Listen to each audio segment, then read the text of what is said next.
episode 29 today I just dropped with Zoot God. Wow. And I think I got like 20 more. Word. Strong estimate. Oh, so that are just like backed up. They're just Oh, God. in the cut. You know? Right. I guess this is what happens when you awaken. But yes, we are recording. Okay. It's a cool conversation with Adante. It's cool, and of course I have a very special guest. I've been kind of hitting it hard with the very special guest thing. Just like, I don't mean to talk down on you guys, but I need you guys to follow up. I need you guys to know what the fuck is going on every time it's going on. So we have a very special guest. Can you please introduce yourself to the audience? My name is Raeesah Islam. That's me. Thank you. I feel very special being one of the very many special guests. No, look, it never gets less special. Yeah, no, exactly. It's like, because think about it, there's, I don't know, how many people on Earth? Like 1 billion, 30 billion, 70, 800,000 billion? And they don't get to be in this backyard. They don't. No, they don't. I'm just happy to be a part of the community. The Is Cool production. So let me start with what you got going on. Okay. All right. Got a lot going on. Wait, okay. Before we get started, is there any way we can switch spots? Because I'm deaf in this ear. 100%. Yeah, that's something that a lot of people don't know about me. So. Fun fact.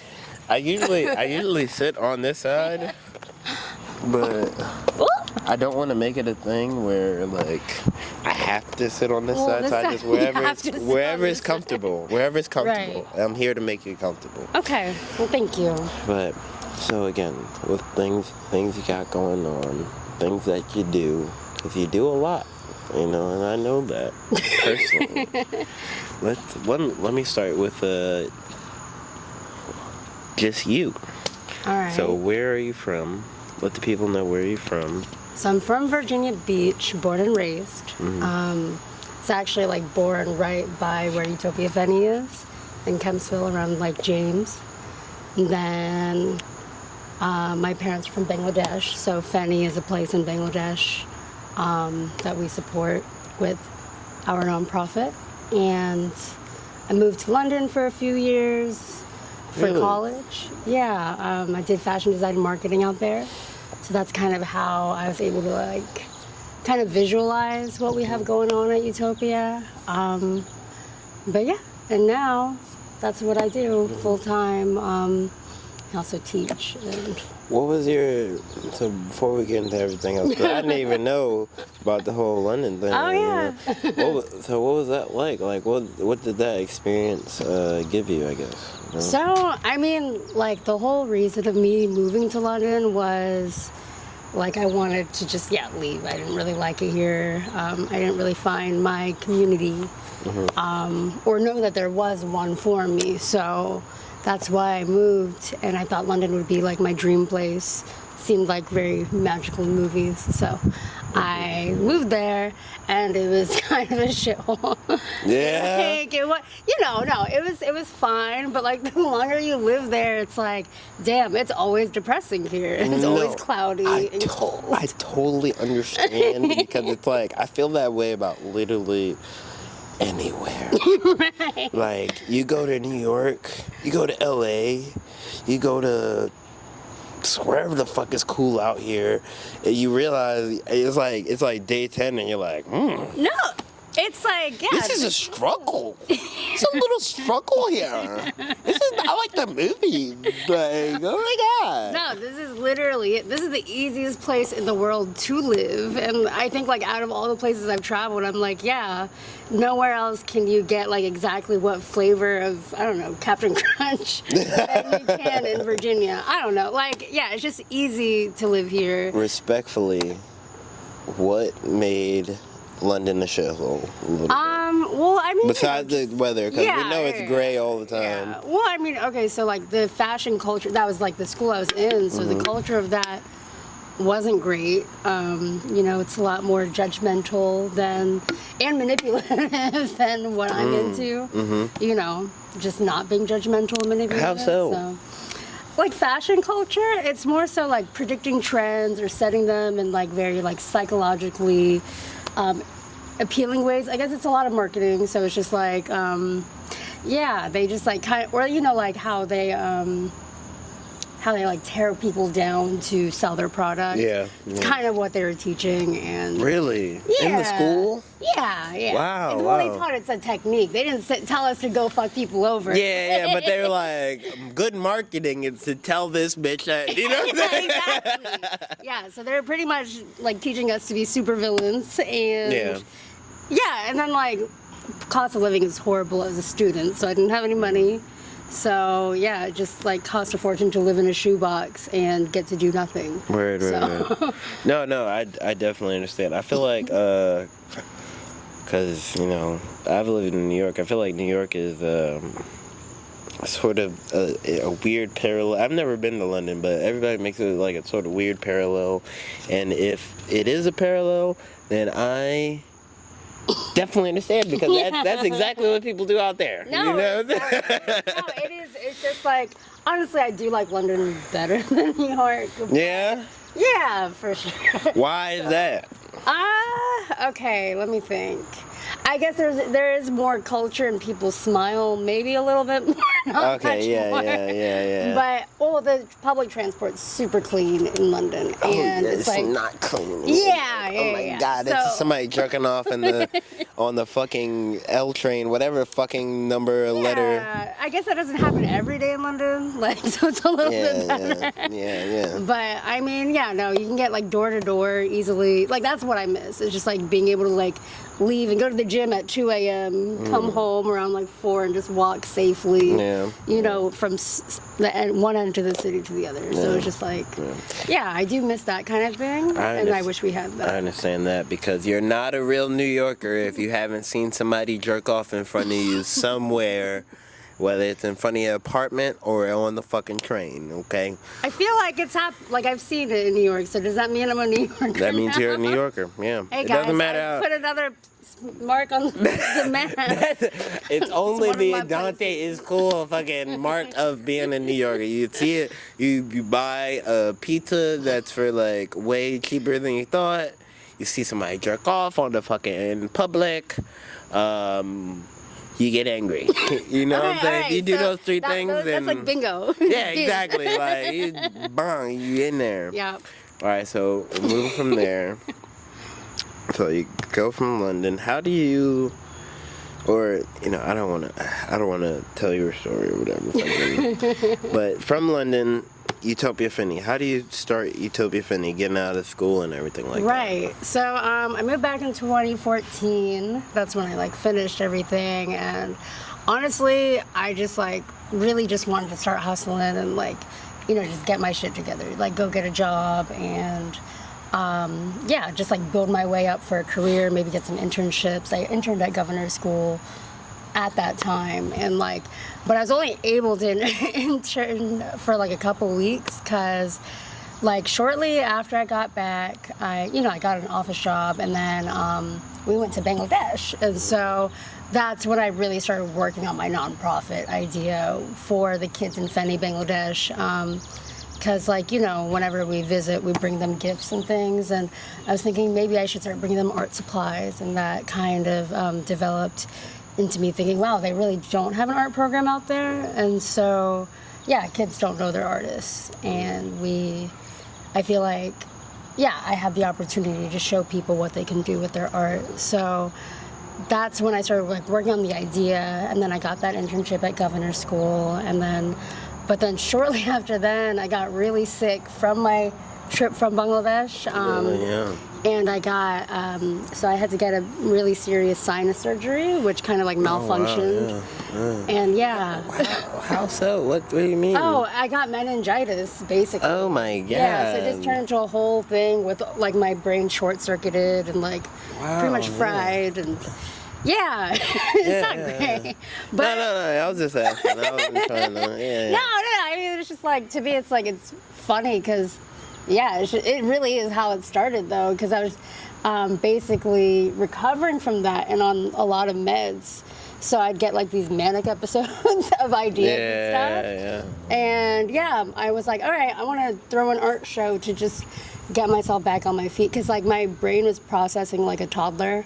Because yeah, like I was on so many meds and like the swelling and stuff like that. It was just like kind of like relearning how to be a person. So Word. yeah, so like, but that taught me how like simple everything was, and so that's when I started looking at things more simply and like, you know, visualizing what I wanted and what I wanted to do and just making it an easy process for me. So yeah, I started with the one art show. You know, just started moving furniture in from my house and like, you know, things that weren't being used, contacted my artist friends from Governor's School. And yeah, just like threw a first show, and I was like, okay, I'm going to keep doing this. And So with things becoming more simple, how did that work in your mind? Like, how did it go from like, damn, this is really like, damn, to just like, I mean, of course you said the meningitis manic episodes and whatnot, but like just like because it did turn into something. So like right. functionally, with it being something that you carry, like how did things become more simple for you? I mean, I guess, you know, like I really did have very crippling anxiety before. And I, you know, sometimes I can kind of tap back into that energy sometimes when I check out during an event. But yeah, that's just kind of how I was. But it kind of pushed me to, I guess, be less anxious maybe. But I don't know.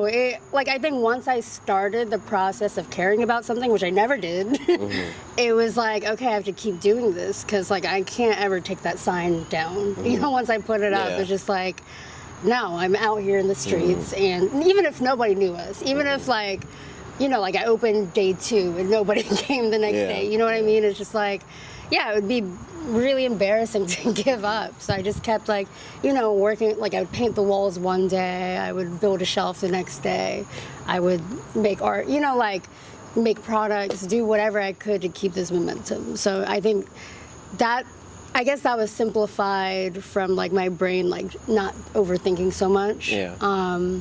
And yeah, it was very motivating. And then like seeing people support it and want more of it, like I think that's what really kept me going. So I remember personally one of my first times going to Utopia, and it was an open mic night.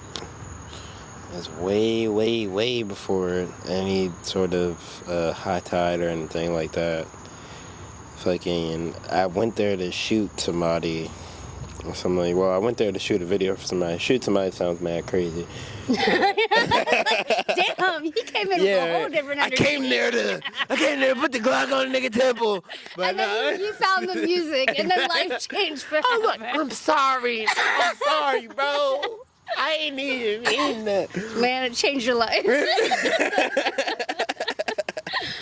But no, I went there and I was like, wow, it's a very, you know, unique situation. And like I said, way before any sort of anything else that like came after that, like years before. Right. So like, how was it opening Utopia Feni up? Yeah. Oh shit. Alright, we're back. Sorry, guys. Technical difficulties. So we were talking about the beginning of Utopia. Like, I was talking about fucking... It was like the transition. Exactly. Yeah. So how does, I guess, like throwing events and everything and figuring out what Utopia functioning as the art and business works as? Okay, so I think it honestly kind of all happened pretty organically. Like, you know, I didn't really know people out here. Like, I had my friends from Governor's School from like high school, but I didn't have any connection to the inner community that we have now. So basically what I would do is like hit people up on Facebook or Etsy, see if they wanted to put stuff in the gift shop or just put a piece up for our next exhibit. We would do like monthly exhibits. I would look for like 5 new people for the gift shop like every month, you know. So it was just like the growth of what we were doing is kind of faster because I was like very focused. And then once I started meeting more people, that's when like more collaborations came in. And then like I would get interns that way too. And I would take it really seriously. Like we got like college internship like level kind of work, and you know, like that's it started off very professional, but then like once I started getting into the actual community and being a part of it, that's when the other side of my job came in. Like I realized like I am a voice out here, and you know, what we're doing is moving. And so it's just like finding that confidence really helped me like expand all the other projects and like kind of figure out whatever I want to do I can make happen, because we've been making it happen. So where is it at right now? What's the goals and intentions of Utopia right now? So goals and intentions are, I guess right now I finally feel like I'm in like the chillest spot I've ever been. Like I don't feel like I'm struggling or desperate to make things happen. Like during that renovation process, I really thought we were never going to get it done. And like, you know, or like we're going to run out of money, or, you know, especially like when I was opening up my space to people I didn't know, it took like a lot of trust and like learning, unlearning, but like also like I've dealt with shitty people. So it's like, I don't know. As far as now, though, like, I feel like I don't take things personally like I did when I first began, and so it's easier to move through. And I don't really feel bad about, like, I don't know, like, the things I used to feel bad about don't really slow me down anymore. So I feel like I'm just in a good place with it. Like, things are naturally coming to me, opportunities, but also the ones I want, I can just ask for them, and people usually say yes. Because we've proven for 7 years, this Monday is 7 years of Utopia. Ooh, really? This Monday? Yes, this Monday. That's fire. Yeah, I August didn't even know that. 15th. Yeah. Hell yeah. Yeah, same day, St. Kinlaw's Day. Yeah. Same exact birthday. So it's insane, like how, just, you know, all the signs pointed towards this being the right thing to do. All the people I've met, everything. So it's like, yeah, I feel very supported, and like if I want things to get more complicated, that's as far as me starting new projects on top of Utopia. So switch gears a little bit. What about being a teacher? That was definitely mentioned a lot. So yeah, that was a whirlwind of, that was like something that made things more complicated out of nowhere, you know? Because the chair of the department hit me up in a day's notice. It's like, hey, do you know anybody that would be interested in teaching art history? Or would you be? Like, I think she's like slowly trying to like hint that she wanted me to do it. I was like, no, I'm not gonna do it. But then, you know, so I put out the call, and I was like, wait, maybe I could. Maybe I could do this thing. Like, because she kept on making it more enticing. Like, I could teach what I wanted. So I was like, well, this will fit into what I always actually wanted to do. Sorry, everything is falling. Why my phone fall at the same time? iPhones are the just gravity. Right? Yeah, gravity going crazy because we dropping that shit. No, okay, continue. My bad. Sorry, the world is spinning too fast for me right now. What was I saying? Oh yeah, teaching. So it was like a really quick, like, adjusting process to be like, okay, I'm about to teach a bunch of kids. But it so it fit into the vision of, I always wanted to start a branding class. Like that's something I always wanted to do, because I knew I could, you know, like kind of teach kids how I did what I did and like apply it to what they're interested in. Because I feel like once I created my brand name, I had something to put my energy towards. Yeah. And I think that was the motivator in itself, and like telling kids they can do something, and kind of expanding their minds into how it's all self-fulfilling at the end of the day. So it's just like you might as well enjoy what you're making, enjoy everything, but also, yeah, you can make money off of it and you can make it more refined as you go. And I think, yeah, I wish that I had that class when I was in high school. So that's why I did it. Yeah, like I think, because I was a shitty student, like worst student, like I don't even know how I graduated. Like you wouldn't know because I seem like I have something together, but I don't, like, no. I tell you, like, Utopia Feni is the first thing I've ever cared about. I don't even know how I graduated college. Like, it was, I but. understand. What gang, I understand. Man, no, but this is like really, I think the first thing I've ever been good at, you know? So it's just like, I want to be able to teach that, like, you know, teach the human connection of it, community aspect of it. And it's been hard. Like, you know, kids deal with their own weird anxieties. Being a kid is literally the worst part of being a human, to be honest. Especially that age. What's some of the hardships, I guess? Well, okay, so it's just like, I guess, dealing with the sensitivities of being a kid. Like, a lot of these kids have very crippling anxiety like I had when I was in high school, and like whether they're right or wrong, I have to be patient. So like I've dealt with some pretty annoying kids, but also some very like depressed kids too. And so but also like it's just, I don't know, it just definitely taught me patience, but also like where to put my foot down. Like when do I stop just letting them run the shit, you know what I mean? When do I stop letting them be themselves? Because, you know, making yourself is kind of shitty. So, like, where do I draw that line? But I think I did a good job. But I think I created, like, a little mutiny at one point against, like, the upperclassmen, because those are the bratty ones, honestly. Saying a lot, so don't take it personally. In case any of y'all see this. But, hey, you guys are shitty, and, like, you should... No. Okay. But I hope you grow into good kids. If they're watching this, they're the cool kids. Yeah, exactly. Cool so you're cool. Corner. Everything's good. You know what I'm saying? Like everybody who watches the conversations, we are cool. So it's cool. You know what I'm saying? Is cool. So what's the future for Utopia? Utopia Feni. So future is definitely expanding our partnerships. So we have like a lot of cool things in the works, like the Where the Heart Is festival.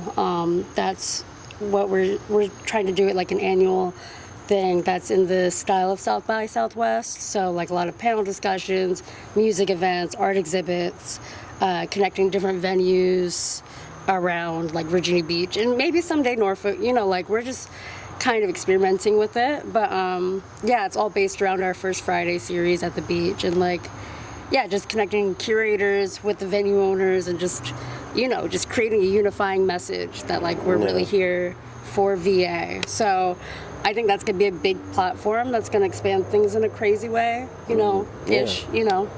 But I think other than that, like the actual Utopia Feni location, like I have like a 5-phase plan for that. Because I definitely, right now we're basically in phase 2, because after like the first round of renovations, now we're really refining that. And, pretty soon we're going to get to expand behind that fence. So it's like a lot of land to play with. So I want to eventually build out from the actual building and like, create like a bigger venue space, but like a nicer, more pristine space as well.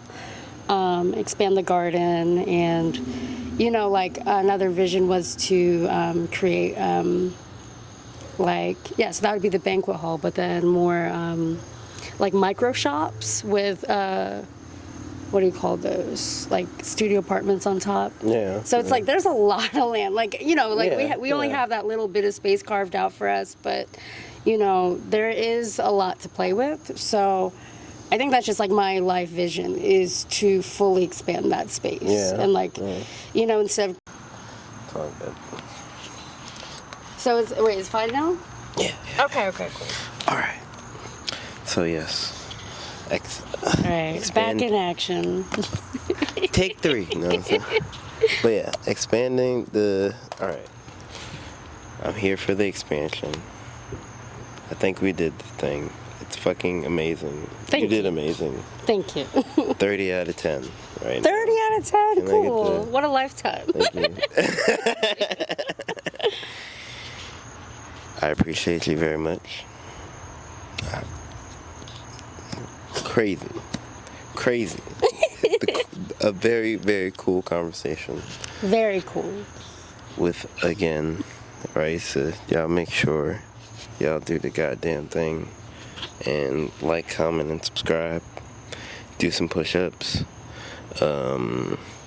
Contact Utopia Feni for some some sort of artistic expression you heard want to it. do. You heard everything you could do. But look, don't be the broke bestie from the cool conversation. Have some bread ready, okay? All right. We love bread. Okay. Yes. Ciabatta. Okay. The wonder. The No good wonder. stuff. You know. So, thank you very much for coming again. I love you. Bye. Bye. Do the Millie Rock out Bye. to the.